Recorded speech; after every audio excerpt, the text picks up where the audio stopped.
नमस्कार, बहुत स्वागत है आप सभी का। मैं हूं आपके साथ सिरांधा शेखर। तमाम अहम खबरों पर डालेंगे नजर, लेकिन सबसे पहले बात झारखंड से आ रही बड़ी खबर की। जी हां, हम आपको बता दें कि राज्यसभा चुनाव की तारीखों का ऐलान हो गया है। झारखंड की 2 सीटों पर चुनाव होने जा रहा है। 19 जून को 2 सीटों के लिए चुनाव होंगे।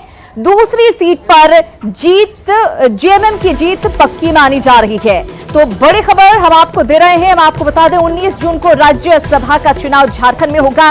वोट डाले जाएंगे 2 सीटों के लिए।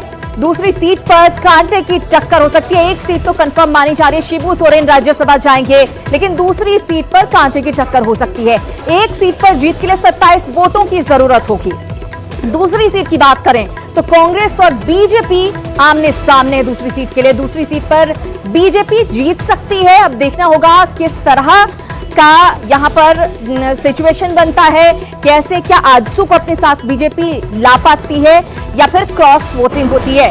ये तमाम परिस्थितियां जिस दिन ऐलान किया गया था कैंडिडेट्स का, उस दिन भी यह स्थिति थी और आज जब चुनाव की तारीख का ऐलान हुआ है, आज के दिन भी बिल्कुल वही स्थिति है। असमंजस की स्थिति बनी हुई है। देखने वाली बात यही होगी कि किस तरह से बीजेपी, जो कि बहुत करीब है जीतने के, वो वोट जुटा पाती है। तो बड़ी खबर आपको दे रहे हैं, राज्यसभा चुनाव की तारीखों का ऐलान कर दिया गया है। झारखंड की 2 सीटें हैं। 2 सीटों के लिए 19 जून को चुनाव होगा। उसी दिन नतीजे भी सामने आ जाएंगे। एक सीट जेएमएम के खाते में जा रही है, पक्की मानी जा रही है। शिबू सोरेन कैंडिडेट हैं। दूसरी सीट पर कांटे की टक्कर की संभावना है। एक सीट पर जीत के लिए 27 वोटों की जरूरत होगी। उपेंद्र हमारे सहयोगी हमारे साथ जुड़ गए हैं, उनसे करेंगे ज्यादा बातचीत और जानकारी लेंगे। उपेंद्र, आपसे जानना चाहूंगी, बहुत ही दिलचस्प यहां पर मुकाबला नजर आ रहा है, खासतौर से दूसरे सीट के लिए हम जब बात करते हैं। दीपक प्रकाश एक मजबूत कंटेंडर, और उसके अलावा हम बात करें जेएमएम क्या टक्कर दे सकता है या फिर बीजेपी जो कि मजबूत स्थिति में नजर आ रही है, किस तरह से आंकड़े बीजेपी के पक्ष में आएंगे?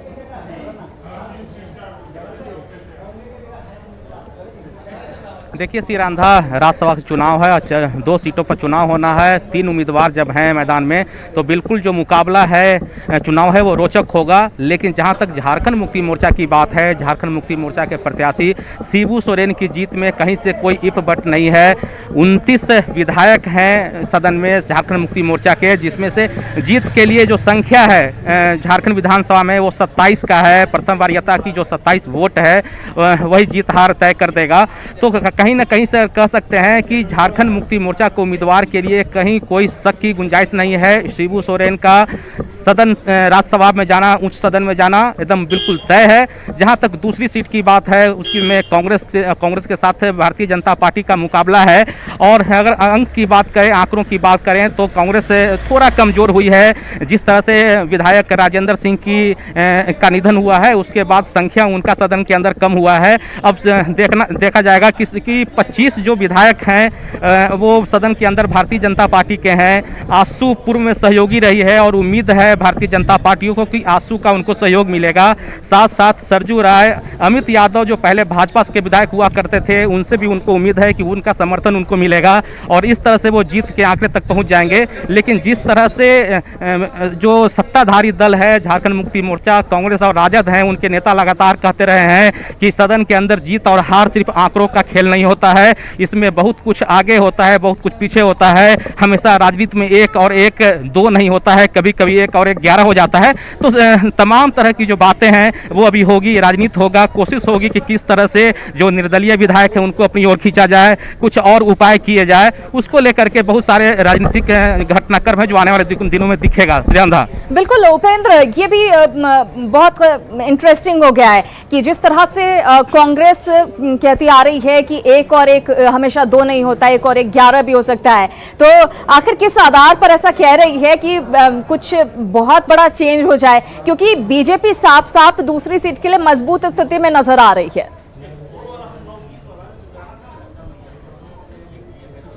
बिल्कुल बिल्कुल श्री रांधा, भारतीय जनता पार्टी की बात करें तो बिल्कुल उसे इस राज्यसभा चुनाव में एज है। पार्टी के प्रदेश अध्यक्ष दीपक प्रकाश जीतते हुए दिख रहे हैं, लेकिन जब उम्मीदवारी दी गई है कांग्रेस की ओर से तो साफ कहा गया है कि सदन के अंदर कई ऐसे विधायक हैं जो उनके साथ हैं और कई ऐसे विधायक हैं जो हो सकता है कि अंतिम समय में वोटिंग का जब समय आए तो वो सदन से दूर रहें, वोटिंग से दूर रहें। इसकी कोशिश भी हो सकती है, क्योंकि झारखंड का एक इतिहास रहा है कि जब भी राज्यसभा के चुनाव होते हैं तो इस तरह की राजनीति इस राज्य में होते रहा है।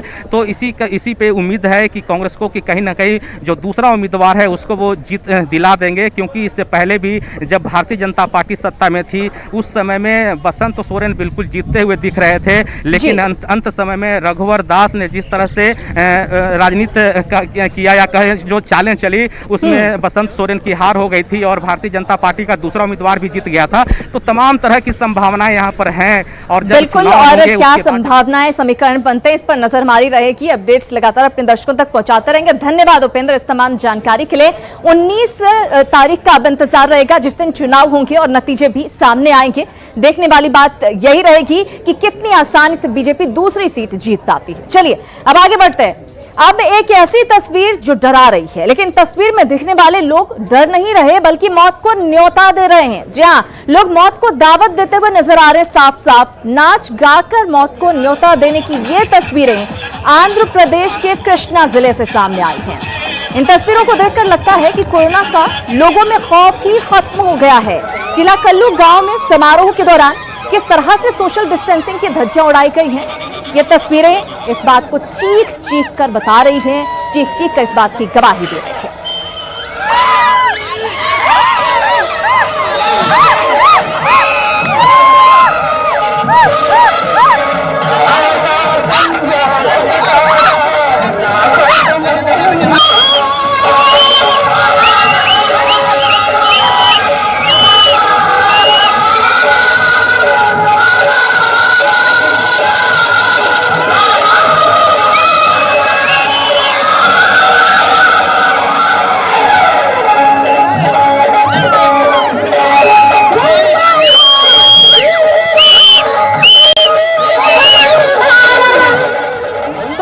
तस्वीरों को देख सकते हैं और अंदाजा खुद ब खुद लगा सकते हैं, इतने लोगों की भीड़ यहाँ पर है। अगर एक शख्स भी यहाँ पर कोरोना पॉजिटिव हुआ तो कितने लोगों तक वो संक्रमण फैला सकता है। लेकिन यहाँ पर मौजूद लोगों को इस बात की कोई चिंता नहीं, कोई डर नहीं।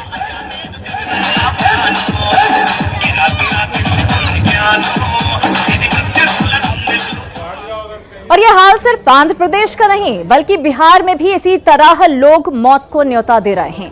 अनलॉक 1 के साथ ही छपरा में सोशल डिस्टेंसिंग की धज्जियां उड़नी शुरू हो गई। छपरा में मेले का आयोजन किया गया जिसमें सैकड़ों लोगों की भीड़ जुटी। बगैर मास्क लगाए लोग खरीदारी करते दिखे। ये तस्वीरें जलालपुर के कोठिया गांव की है, जहां विदेशी ब्रह्मस्थान पर मेले का आयोजन किया गया था और भीड़ भारी संख्या में यहां पर जुटी हुई थी।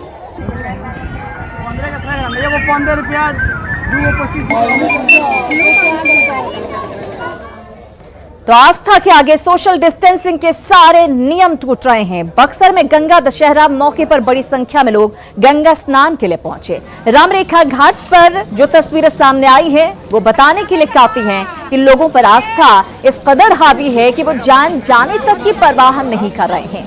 हद तो यह है कि बक्सर जिला प्रशासन हाथ पर हाथ धरे बैठा रहा।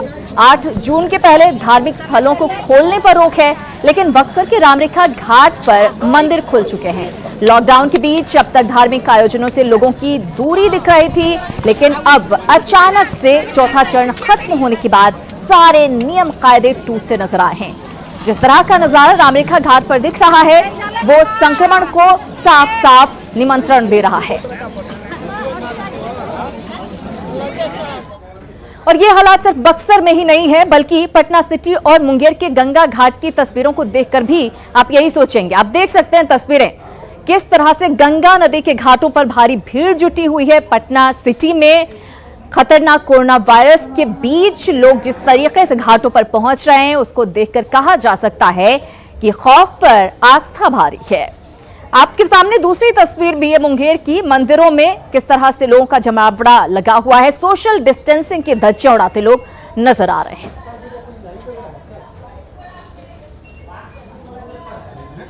चलिए कुछ और खबरों की करते हैं बात। बिहार में इसी साल विधानसभा चुनाव होने वाले हैं और इसी को लेकर अनलॉक 1 शुरू होते ही विधायक और मंत्री चुनावी तैयारियों में जुट गए हैं। गया में कृषि सह पशुपालन मंत्री प्रेम कुमार और जेडीयू सांसद विजय मांझी ने राजकीय पशु चिकित्सालय में शल्य चिकित्सा कक्ष का उद्घाटन किया और लोगों के बीच मास्क वितरण कर सरकार की उपलब्धियां गिनाई। हालांकि इस उद्घाटन कार्यक्रम के दौरान सोशल डिस्टेंसिंग की जमकर धज्जियां उड़ी। जायजा लिया संवाददाता अरुण चौरसिया।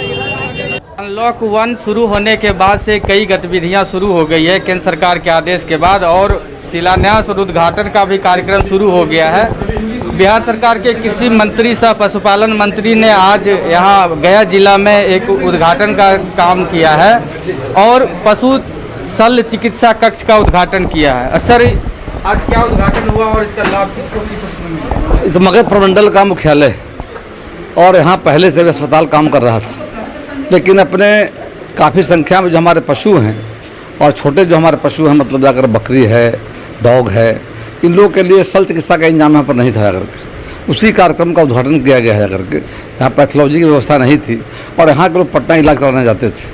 जो सुविधाएं नहीं थी, सुविधा को बहाल किया गया है जाकर के, उसका उद्घाटन किया गया है। और हम लोग का प्रयास है कि और साथ साथ जो हमारा प्रयोगशाला जाकर के है उसकी व्यवस्था भी की गई है, ताकि वो टेस्ट होगा, मतलब उसके मतलब कि यूरिन को टेस्ट करने का, ब्लड टेस्ट करने का व्यवस्था यहाँ पर नहीं था, तो दोनों व्यवस्था की गई। उद्घाटन मतलब शुरू हो गया है, तो क्या लगता है लॉकडाउन में ये सब कुछ अब चलेगा, सब कुछ सामान्य होगा? बिल्कुल, सब काम इसलिए ज़रूरी है जाकर के, इसमें कहीं को प्रतिबंध नहीं जाकर के है। और हम तो आज से लगभग करीब 1 साल पहले भी राज्य के अंदर में करीब लगभग 306 लोगों को वीडियो कॉन्फ्रेंसिंग से हमने और 4 व्हीलर, 3 व्हीलर, 2 व्हीलर गाड़ी का वितरण भी करने का काम किया है, जो मत्स्य पालकों को जाकर के। तो काम हो रहा है, सिर्फ फिजिकल डिस्टेंसिंग बनाना है, मास्क का प्रयोग करना है और काम करते रहना है। अब तो लॉकडाउन 5 आ गया है जाकर के, और सरकार ने, भारत सरकार ने एक फैसला लिया जाकर के, उसके अनुरूप बिहार सरकार ने भी निर्णय लिया जाकर के कि और छूट दी जा रही है। बस सिर्फ लोग फिजिकल सोशल डिस्टेंसिंग बना कर रहे हैं, मास्क का प्रयोग करें जाकर के, बेवजह न निकले लोग, ये हम लोग का अपील है। अभी हम जा रहे हैं, मास्क बांटने भी जा रहे हैं। जी, ये मंत्री जी हैं, इन्होंने कहा है कि अनलॉक 1 यानी जो लॉकडाउन 5 है उसमें सब काम होगा, लेकिन सतर्क रहना भी जरूरी है। सहयोगी बिपिन के साथ अरुण चौरसिया, न्यूज़ 18 गया।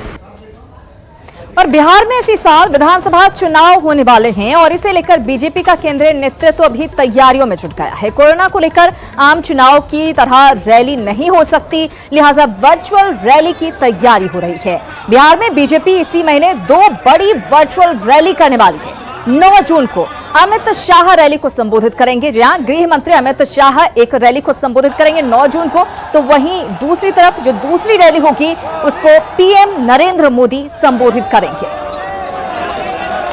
बिल्कुल, बिहार में वर्चुअल रैली होगी और माननीय गृह मंत्री श्री अमित शाह जी 9 तारीख को वर्चुअल कॉन्फ्रेंसिंग के माध्यम से और फेसबुक लाइव के माध्यम से बिहार को संबोधित करेंगे।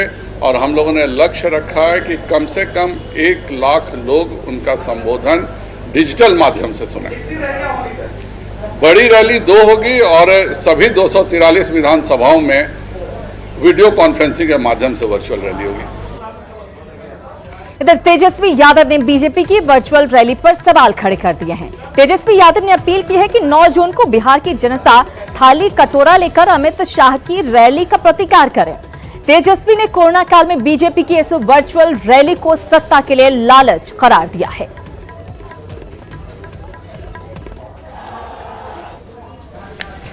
इस वक्त उनको उनकी चिंता नहीं है, गरीब की चिंता नहीं, बल्कि अपनी चुनाव की चिंता है, वोट की चिंता है। क्या ये कार्यक्रम जो वर्चुअल रैली जो भाजपा के लोग कर रहे हैं, क्या ये सही है? क्या इस वक्त उनको वर्चुअल रैली और चुनाव की चिंता करनी चाहिए? और एक तरफ लोग मौत को दावत दे रहे हैं तो दूसरी तरफ प्रशासन और सरकार लोगों को सजग करने में जुटा हुआ है। आज से पब्लिक ट्रांसपोर्ट का परिचालन शुरू हो गया है। बसों के रंग रूप को भी बदला जा रहा है। अब बसों में कोरोना से जागरूकता को लेकर पोस्टर्स लगाए गए हैं। वहीं परिवहन सचिव के निर्देश पर जागरूकता फैलाने वाले जिंगल्स भी बनाए जा रहे हैं, जिससे यात्री यात्रा के दौरान जागरूक हो सके। पटना के बांकीपुर बस स्टैंड में बसों का जायजा लिया संवाददाता वीएस नारायण ने। आज से पब्लिक ट्रांसपोर्ट जो है वो खुल गई है और खुलने के साथ साथ बसों के जो तस्वीर है वो भी बदल गई है। आपको दिखाते हैं कि कल तक यहाँ बसों में जो पोस्टर देखा करते थे वो पूरी तरह से अब बदल गया है। अब यहाँ से नए ढंग से लोगों के साथ मैसेज भेजने के लिए कोरोना से संबंधित जो है वो पोस्टर लगाए गए हैं कि घर के बाहर मास्क जरूर पहने और यहाँ पे पूरी बस की यात्रा के दौरान मास्क लगाना अनिवार्य है। तमाम तरह की जो दिशा निर्देश हैं वो अब बसों के जरिए यहाँ पे दिया जा रहा है और बस की पूरी तस्वीर आप देख सकते हैं यहाँ पे बदली है और जो परिवहन सचिव हैं वो खुद अगुवाई कर रहे हैं, यहाँ पे सारी बातों को मॉनिटरिंग भी खुद कर रहे हैं। एक चीज़ तो देखने में आ रहा है सर कि बस की तस्वीर भी जो है वो नए आदेश के साथ बदली है। देखिए, अब लोगों में जागरूकता फैलाना बहुत ज़रूरी है। हम लोगों ने जो भी पब्लिक ट्रांसपोर्ट अलाउ किया है वो लोगों की सहूलियत के लिए किया है, ना कि बीमारी फैलाने के लिए किया है। अब ज़रूरी है कि लोग भी समझे, ड्राइवर भी समझे, कंडक्टर भी समझे, बस मालिक भी समझे कि बस की यात्रा तभी करें जब हो बहुत ज़रूरी। हम लोगों ने कहा है कि यात्रा से बनाए दूरी, जब तक ना हो बहुत ज़रूरी। इस स्लोगन के साथ हम लोग कर रहे हैं कि यात्रा तभी करें लोग जब बहुत ज़रूरी हो। जब ज़रूरी हो तो बिल्कुल प्रिकॉशन के साथ, मास्क के साथ यात्रा करें, दूरी बनाए रखें। और उसके लिए हम लोगों ने एक प्री रिकॉर्डेड मैसेज हर बस और ऑटो के लिए तैयार किया है, जिसमें जब भी यात्री बैठेंगे तो उनको बार बार याद दिलाए जाने की ज़रूरत है, क्योंकि अब आदत हमें डालनी पड़ेगी मास्क पहनने की, हमें आदत डालनी पड़ेगी सोशल डिस्टेंसिंग की, हमें आदत डालनी पड़ेगी सावधानी की। इसीलिए अब एक प्री रिकॉर्डेड साउंड के माध्यम से हर बस में ये लगातार संदेश चलेगा कि उन्हें सावधानी रखनी है। यहाँ पे जागरूकता ही एक उपाय है बचाव का और परिवहन विभाग इसको लेकर के अभियान चला रहा है। बसों की जो है वो तस्वीर बदली गई है, लगातार नए नए पोस्टर लगाए जा रहे हैं, जिंगल्स भी बजा जा रहे हैं ताकि आप ज़्यादा से ज़्यादा अवेयर हो सकें और कोरोना से बच सकें। कैमरा पर्सन राहुल के साथ रवि एस नारायण, न्यूज़ 18 पटना। तो प्रशासन की तरफ से तमाम इंतजाम किए गए हैं ताकि कोरोना के संक्रमण से लोग बचकर रह सकें और यात्रा भी कर सकें। इधर मुजफ्फरपुर जंक्शन से पहली ट्रेन नई दिल्ली के लिए सप्त क्रांति एक्सप्रेस खुली। यात्रियों को रेलवे की तरफ से ग्लव्स बांटे गए। इस दौरान रेलवे के अधिकारी मीडिया को कवरेज करने से रोकते दिखे। माना जा रहा है कि रेलवे अधिकारी मुजफ्फरपुर जंक्शन पर मृत महिला के शव से बच्ची को कपड़ा हटाने वाले वीडियो के वायरल होने से नाराज हैं। हमारे संवाददाता प्रवीण ठाकुर ने मौके का जायजा लिया। आज से रेलवे में परिचालन फिर से नए सिरे से शुरू किया गया है और इसकी ये कवायद देखिए, जो तमाम आरपीएफ के जवान हैं, जीआरपी के हैं, उनको ये लगाया गया है। साथ ही साथ तमाम अधिकारी पूरी मॉनिटरिंग कर रहे हैं। सोशल डिस्टेंसिंग जो पूरे मामले में कोर इशू है उसको किया जा रहा है, लेकिन मीडिया कवरेज से मना किया जा रहा है। इसकी वजह भी नहीं बताई जा रही है। हम बात करते हैं, क्या वजह है सर मना करने की? क्या वजह है मीडिया को? क्या सर, हम लोग को तो साफ तौर पर जो अधिकारी हैं वो स्टेशन पे हैं, लेकिन मीडिया कवरेज को रोका जा रहा है। लेकिन देखिए, ये सैनिटाइज किया जा रहा है। पूरी टीम है स्वास्थ्य विभाग की, यहाँ पर स्क्रीनिंग हो रहा है, ग्लव्स दिए जा रहे हैं। जो यात्री हैं वो भी अपनी सुविधा को और सुरक्षा को दोनों को ध्यान में रखते हुए डिस्टेंस को मेंटेन कर रहे हैं।